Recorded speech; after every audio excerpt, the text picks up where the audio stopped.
You ask Tiger to solve. This deals with linear equations with one unknown. The final result is d equals -14. Let's solve it step by step. Simplify the expression. Group like terms. Break up the fraction.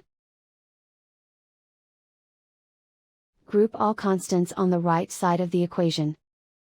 Add 7/5 to both sides. Combine the fractions. Combine the numerators.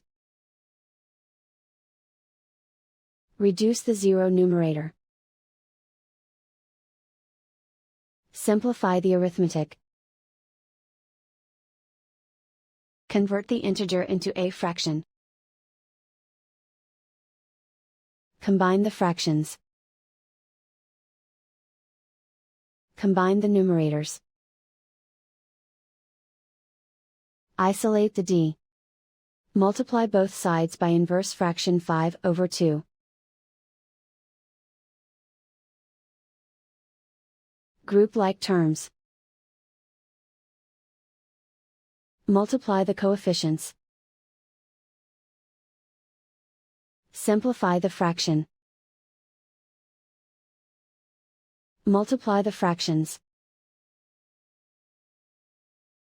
Simplify the arithmetic. And so the final result is d equals -14.